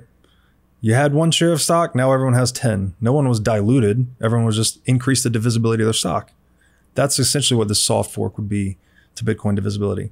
Now this is very important because people get this confused. The more productive we become as a global economy, the more purchasing power Bitcoin can contain. And that is unlimited. That is limited only by the amount of capital we can produce. Money as a... Well, you're going to have to define that then. Because if capital isn't money, what is it? Because money is a form of capital, but let me distinguish this. Non-money capital. Let's say all the other things, right? The buildings, the stuff, the cars, the factories, the equipment, all of the productive factors in an economy, non-monetary productive factors, which I'm saying loosely is capital here, say non-money capital. Money's a call option on all that, right? It's denominating the value of all these assets that are trading back and forth. But there's also this reservation demand for money. People are just holding money as a call option on all that stuff. So another definition of money, it's an insurance policy on uncertainty. The only reason people are holding money is for its option value. We don't know what's going to happen in the future. Therefore, what's the answer to uncertainty? Optionality. If I have no idea what's going to happen, I want the maximum number of options to deal with all possible contingencies. That's what money is. That's another thing money is. So if you think of money, sorry, I'm talking my hands here, fixed supply Bitcoin over here, not changing, right? 21 million, but this capital stock, non-monetary capital growing as we trade and produce more and more, this would imply the purchasing power per Bitcoin is growing, right? It's a call option on more and more stuff. This amount of stuff is limited by us. How much can we innovate? How much can we create? But there's no limitation on Bitcoin itself. And to the point of a Bezos or any individual actor holding an outsized portion of the money supply, that's capitalism. What we have removed, though, is the ability for Bezos, because he has such a large position in the money supply, to change the rules of the monetary network. Right? And that's what the Fed has effectively done. It's like, we hold all the gold. We're going to make the rules. Bretton Woods, 1944. We're going to award ourselves this perpetual free lunch on the productive economy for the right of monopolizing money, which sounds asinine because it is. That's not possible on a Bitcoin standard. So the fixity of rules, the unchangeableness or immutability of rules is the bedrock of peaceful and productive cooperation. And you know this, if you sat down at a table to play poker, and if the hand rankings changed every few hands and one guy was deciding, I mean, he would clean everyone out and that would be that. And you would never want to play the game again, right? You would want to go and find another game to play. Poker works as a game because the rules don't change. We can formulate strategies and compete with one another in a productive way. But if you want to drive people insane and really create a lot of conflict, just try changing the rules of the game every few hands. And this applies to any game, especially money. That's what inflation's doing, right? Nobody knows the rules of the US dollar. How many are in circulation? How many will be in circulation? Who's profiting? We don't even know exactly who the shareholders of the Fed are. What's their dividend? What are their criteria for deciding how many dollars to produce? Who's getting it first? Who's going to be the Fed chair next year? Like there's all of this uncertainty injected into managing the asset that's intended to be an insurance policy against uncertainty, that it's just oxymoronic in a way. And so Bitcoin is another way to look at it, is the most certain form of money we've ever had. And if money is an insurance policy for dealing with uncertainty, you would want maximal credibility in the properties of money to deal with that uncertainty. And that is Bitcoin. And that's why it's like people think you can ignore it or avoid it, or I don't want to hear about it. But it's like, if you prefer wealth to poverty, and if you depend on the marketplace for wealth, which is the only generator of wealth, then you have to pay attention to Bitcoin because it's monetizing. Okay. Now to go a layer. I hope that answered deeper. the difference between purchasing power and supply. Yeah. In fact, let me restate it, because as you were saying it, you were fucking melting my brain. So it's one of those that's so self-evident that once you hear it, you're like, oh my God, I can't believe I couldn't come to that on my own. But so basically it's everything that we create has some value. Mm-hmm. The way that we denominate value of all kinds is with money. So whether that's energy, water, air if you're on Mars, which was a joke I wasn't able to make when you said it the first time because I didn't want to interrupt you. Give them mea kohagen. All of that stuff is denominated in whatever the monetary system is. So in this case, dollars or Bitcoin. So it's an umbrella that by its nature encompasses all things. So as you produce more things, then it grows to encompass that you could buy all of those things, that everything has value that can be traded for that. Yeah, the more rigid the money supply, the more people will choose to store their time, energy, wealth there. And then if the capital stock, non-money capital stock is growing, then that would be reflected in an appreciation of the purchasing power of money. And this is like what gold has been roughly 1 ounce of gold is equal to a fine man's suit for like 100 years, right? But if you look at the price in dollars, it's gone from, I don't know, $30 to $1,200. That's interesting. I didn't know that. Yeah. I had an insight on that, but now it is gone, hopefully to come back at some point. So going to the sort of next layer deeper. So the book, The Sovereign Individual, which I've not read, but I've heard you talk about so many times. It predicts a lot of things that we're seeing. It predicted cyber cash, crypto, obviously. But it predicted social media. Like, so what is the key insight to that book that allows it to predict all these things? And does it give us any insight moving forward? Yeah. It called social media narrowcasting as opposed to broadcasting, which I thought was interesting. It also predicted that as the digital age started to really progress, that governments would likely resort to pandemic-like situations to try and reinforce the validity of their borders. Yikes. Which is interesting. What year was this written? This was written in 1997. Whoa. Yeah. And the key insight is, again, the logic of violence. And the main point that they make is that cryptography allows us to insulate things or defend assets in a way that is many orders of magnitude cheaper than anything ever before. So that the cost of defense has plummeted, which you could say has a commensurate increase to the cost benefit ratio of coercion, right? All of a sudden you can't, why break into the guy's house if you can't steal his Bitcoin? Why invade the country if you can't take their Bitcoin? That type of thing. That it would have a decentralizing effect on government, because government is as large as it is because it extracts monopoly profits through seigniorage, through inflation, through taxation, right? None of these are mutually negotiated free market phenomenon. These are all imposed, and they're all able to be imposed because people had no alternative. There was no alternative monetary system. It's like you have to have a bank account, right? Before Bitcoin, what else did you do? Bury gold in your yard, Right. right? I mean, it's pretty hard to transact gold globally.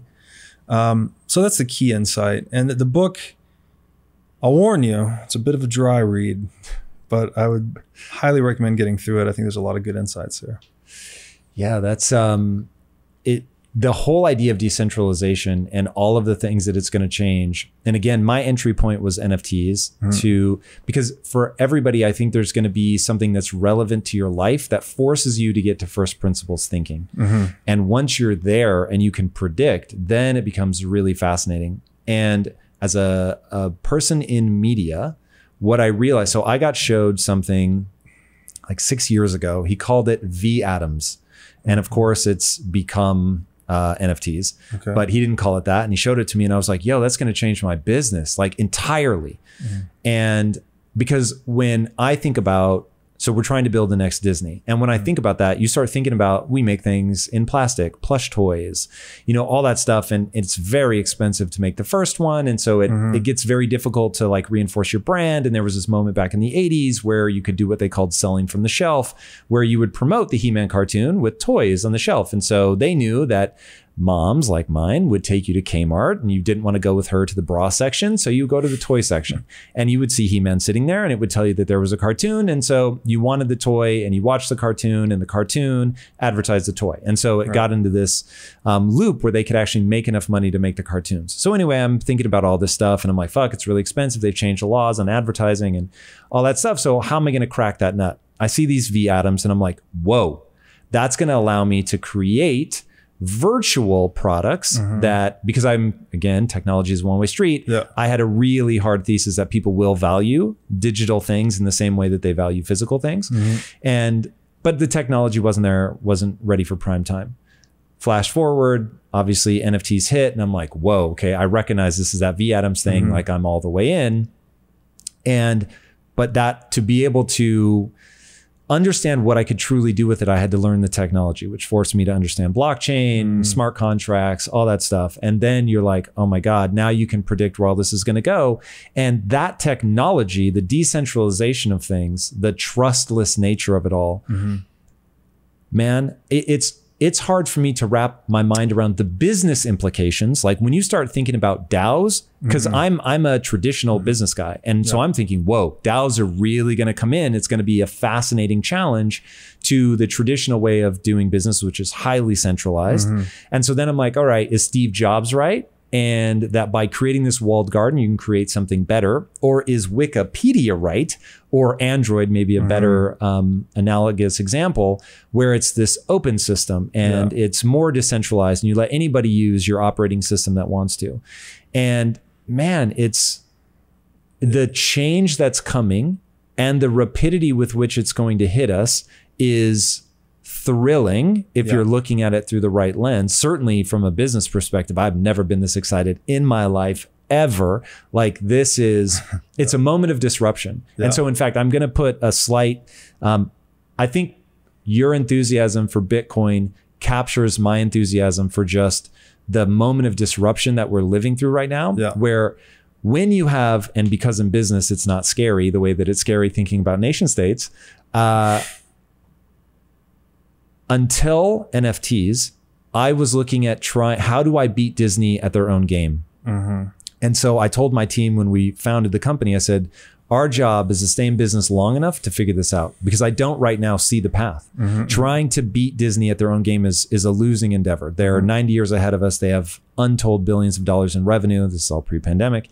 And they have billions of dollars in IP. And I was like, whoa.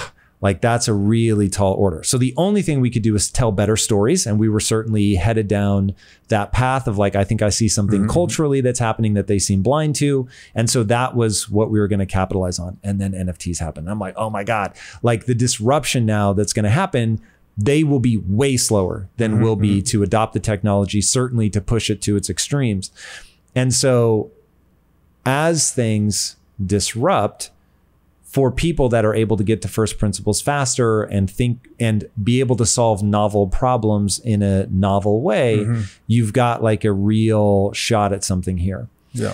Now that the way that people are going to think of that moment of disruption, the way that they're going to capitalize on this technology, I think brings us to this idea of morality and I don't want to put words in your mouth, so I will simply say the note that I took after listening to you speak on the topic was, I think Bitcoin as God is what I wrote. And you said, I'm not going to call Bitcoin God, but, and it was the fact that those could even be put in the same, I'm trying to find the exact note that I took. Anyway, it was close to that. So how do these come together? How does Jordan Peterson begin to influence the way that you think about all of this religion, morality, and what's happening with Bitcoin? Well, that's a lot to unpack there. I would first, the NFT piece. I don't know a tremendous amount about NFTs, but what I would say, and this is in regards to centralization versus decentralization. So many people get lost looking at other alternative crypto assets or NFTs or other projects, thinking that they have the same trust minimized properties as Bitcoin, to say that they are truly decentralized. No one has a political attack vector on the network or the good or whatever it may be. It is my strong opinion that Bitcoin is the only asset that is truly credibly exhibited the qualities of decentralization, right? It's undergone a fork war. People have tried to increase the block size, change the supply, all these things. And Bitcoin is kind of tried and true. It's battle tested. So with NFTs, I would just say, and crypto more generally, NFTs and crypto, I don't think decentralization has been achieved anywhere else. So I'll just leave it at that, just so people, that is the key difference, is that Bitcoin is the one asset in the world that no one can control. One thing I wanted to say about the Disney battle, this may work in your favor actually, is that should Bitcoin monetize and succeed as I have laid out, this will move us to a much more free market, laissez-faire, capitalistic market environment where something like IP goes away. IP won't exist. Because IP right now is premised on litigation, right? Someone violates your IP, you go and sue them. In a Bitcoinized world, it's going to be much more cost prohibitive to enforce IP. Why? So that might work in your favor. I don't understand that. Largely because property won't be violable, right? If Bitcoin were the sole money in the world, it would be really hard to sue someone for their Bitcoin. It'd be very, very hard to enforce that. Now, had you staked some of that Bitcoin with a local governance model. That assumes, though, that governments have essentially vanished from how we think of them now, right? They will have transformed significantly, yes. The point being that it's much less economic to enforce IP. I could just leave it at that. It is a long game thing, and it would be a dramatic change, but might work in your favor trying to take out Disney. Yeah, that's interesting. We could definitely get lost in that rabbit hole, but I don't want to deprive people of hearing this whole thing about morality. Yes. So I find very interesting. We've published a book that I authored with Jimmy Song, as a fellow Bitcoiner, and a group of others, titled "Thank God for Bitcoin." This has received some criticism because people always go back to this quote in the Bible: "The love of money is the root of all evil." We're by no means advocating the love of money or the love of Bitcoin or that Bitcoin is God, by the way. We wrote a moral treatise on the history of money. I don't even think we mentioned the word Bitcoin until 2/3 or 3/4 of the way through the book. And we looked at it through a Judeo-Christian lens, and what the Bible references money many, many times. And I think it's written to be very accessible. almost like C.S. Lewis style, very short, punctuated sentences. You can read the whole book in maybe 2 hours. But the people that do read it report it being very transformational to their understanding of money, right? You go in with this question, just like, what is money? What is Bitcoin? And you leave with a good foundational understanding of answers to those two questions. This is part of my own personal journey, I guess. I was raised in Tennessee. I grew up Christian. I was in church on Wednesdays and Sundays. I was always a very scientifically minded young man. I became very fascinated with astrophysics. When I started reading by myself around the age of 11, I went straight to the deep end of the pool, as I like to joke. I was reading Stephen Hawking and Brian Greene. Like, Jesus. I was just enamored looking up at the night sky, like, what is all this? And so I thought, okay, now that I know how to read, I'm going to go try and figure it out. I was reading these books I could barely comprehend, but I think it just sparked this deep curiosity in me. But at the time, it also inspired a bit of an atheism in a way. I was just very scientific, like I thought Christianity was almost a fairy tale at this point. And this persisted through most of my teenage life. And then later on, I'll gloss over some of this, but I discovered yoga. Yoga was very transformational for me. Reintroduced me, I guess, to the spiritual aspects of life. I got into meditation. Meditation changed my life. I always had trouble sleeping. I was an overthinker with meditation. Once I learned, I'm lights out in 30 seconds every night now, which is a big deal if you can't sleep, reliably. And so I was less scientific, more spiritual, but I had not revisited Christianity until through Bitcoin, actually. I was introduced to Jordan Peterson and his work. And he's, in my opinion, one of the greatest living lecturers. I would call him a philosopher. He really gets at the fundamental nature of things, and he looks at the world through many different lenses. And in that way, that method of kind of consilience, right? Looking what he calls multivariate analysis, looking at different topics through different lenses. One of the main ones is the Judeo-Christian lens. He lended a lot of credence to religion to me. All of a sudden, it was not this fairy tale that I dismissed in my younger years, and I started to really look into it more closely. And I'm still looking into it more closely. So if it wasn't that fairy tale, then what does it hint at? So my current view, and I love Peterson's answer to this, that people often ask him, does he believe in God? And he says, I don't believe in God, but I act as if he exists. So in my mind, that is Peterson putting the emphasis on human action. That's what matters. And if you look at the Austrian school, you'll learn that all human action is an expression of value. To walk across the room implies that you value being on the other side of the room more than you value sitting where you currently are. So we are constantly and unavoidably expressing our values through action.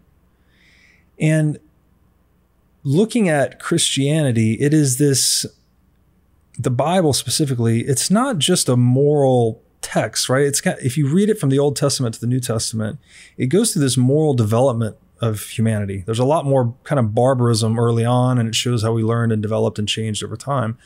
So I think it points to the emergence of morality. Morality sort of emerges from the rules of the game, if you will. Like, we can set our sights on something and work towards it, but the ultimate implementation of the morality really depends on the actual implementation of systems and technologies in a way. So, and Peterson has this definition of God. God's such a loaded term. I hate even talking about it sometimes because people, they're either, oh, guy in the sky, yeah, right, or God is everything, you can't even talk about it. Peterson has a number of definitions. One, he says, in that hierarchy of values, right, we all have this rank ordered set of values in our mind. Whatever we're doing in the moment is an expression of our current value. If I take a sip of water, it means I value a sip of water more than talking in that moment. Peterson says that God is the highest value in the hierarchy of values. So it's almost like we're expressing God through action in a way. God is kind of like this animating force or principle in life. I think it was G.K. Chesterton said that a dead thing, only a living thing can swim upstream. A dead thing can go with it. Maybe I inverted that, but it's no, that's right. There's this principle to life that, you know, the entire universe tends towards greater entropy, more disorder, but life is antithetical to that. We actually are an organizing force, right? We negate entropy, we construct order. And that is the ancient idea I got from Peterson's work that's in Genesis in the Bible. It's that God is that force that courageously confronts the chaos of nature, converts it into good and useful order. And I think that force and that principle is embodied in the entrepreneur. Actually, that's what the entrepreneur is doing, right? You're going out into uncertainty. You're putting your skin in the game. You're staking your life, your capital, your ideas, your reputation, everything, trying to pull something out of that unknown or that chaos that's useful and good for others. So I think, and the entrepreneur is the elementary unit of the free market, right? So I think the free market itself, this idea of freedom being a creative principle, is very closely connected to God. Maybe another way to look at God is this, you know, it's clearly he's eternal. I'm not anthropomorphizing him, I'm just using what's there. This principle is eternal, which means it's outside of space and time. What other elements of experience do we have that are outside of space and time? Truth, love, freedom, right? These things they're timeless, right? And they're very important to all these things we've talked about, right? These foundational documents, markets, revolutions, they've been fought over these timeless ideals. And I think somehow God is kind of a composite of those in a way. And I don't think it's a coincidence that they're all creative principles, right? Truth, as I've argued in a lot of my writing, markets discover truth. They discover prices and tools. Love is clearly a creative principle. That's how we all got here. And then freedom. You know, freedom is how we maximize wealth in the marketplace. Free trade, as we've talked about today. So I'm way out there on the philosophical side of things, but to try and bring it home, if God is the highest value in a hierarchy of values, another definition Peterson has given of God is the truthful speech which rectifies pathological hierarchies. And I would define a pathological hierarchy as one that is premised on anything that negates truth or freedom or love. And that is precisely what our current socioeconomic hierarchy is built on. Central banking destroys price signals. We didn't talk about this a lot today, but there's a saying in markets that price is truth. This is the extant supply of capital in the world overlaid with the human demands for that capital is the price, right? It's dynamically updating in real time. It is the truth of what is right now, right? Whatever something is selling for or clearing on the market, that is truth. Another thing markets generate is innovation. So the truth of digging a hole is a shovel, right? It is the best, most truthful, real way we figured out to satisfy that want at that price. And then the third thing markets are very heavily involved with is the development or promulgation of virtue. So we learn that honesty is more energy efficient in the marketplace than deception, right? If you tell a lie, and everyone's experienced this to some extent, you tell one white lie, then you have to tell another second lie, maybe to cover it up. And it's just, it always blows up, right? It's not good. You're creating this little fork of reality to try and maybe overcome some short-term pain, but you end up exacerbating long-term pain, right? So this is a virtue that's discovered through free exchange and free interaction. Central banking destroys all that. It destroys price signals. It subdues innovation, right? Your entrepreneurs are setting out. So prices are supply and demand, but when the central bank's involved, you can't trust the price. You don't know if it's supply and demand or policy. When you can't trust the price, you can't organize your affairs effectively towards satisfying the wants of others. I don't know if this price increase is because more people want the table or because this table is really scarce and the central bank's printing a lot of money. All right. So me as an entrepreneur, I may be thinking, oh, people like tables. I want to produce a lot more. I don't know. I can't disentangle the two. So distorting prices misleads entrepreneurs, which unwinds that process of confronting the chaos of nature, converting it into order. And then it induces moral wickedness. And that all of a sudden, your strategy, again, is to get as close to the fiat currency spigot as possible, because that's the lowest effort means of obtaining wealth. If I can just become a shareholder to a central bank, I now have a share in a company, a central bank, that bears perpetual profits to me. I don't have to work. My incentives to work and satisfy the wants of market actors is diminished. So that, I argue, is diminishing to virtue. And so I think it's evil. You know, I do think central banking is evil. And I'm not even saying that the institution was set out with that intent. I'm just saying that mechanically it becomes the invariant to human action that causes strategies to be adapted to getting as close to the fiat currency spigot as possible versus being an entrepreneur. It's anti-entrepreneurial. Let's put it that way. Entrepreneurs are the hero of the marketplace. They go onto the hero's journey. They go out, they get their clock cleaned, learn the hard way, like I have, as you said you have, and we take those lessons, we embody them, we adapt our strategy, and we come back. And hopefully, we either create something of value to others and we succeed, or even when we don't succeed as entrepreneurs, our failure benefits the marketplace. Because other entrepreneurs can say, that guy tried to open an Italian restaurant on that block and it failed. I'm going to not do that. I'm going to go do something else, right? So it's information feedback into the hierarchy of human organization. And central banking distorts and obscures all that. So that was a lot to unpack. And there's a lot of rabbit holes into my writing there, but I hope that generally answered it. No, man, it did. And dude, I was blown away by researching you, by spending time with you. Like it's crazy. You really have an amazing ability to think through this stuff and then articulate it for people. Where can people follow you, join you on this journey? I just want to thank you for having me, by the way. Dude, round awesome. One, I assure you the next time you're in LA, let me know, because fuck, there's so much more that we could go into. That is for sure. This is great, man. I really admire what you've done and, hope to emulate some of that myself. I just got into the media game, actually. My background's in accounting, finance. I was running a hedge fund. But this quote with, I think it was H.G. Wells, civilization is a race between education and catastrophe. It's a great quote. That quote just really hit me hard. Saylor has this big focus on education. I heard that quote around that time too.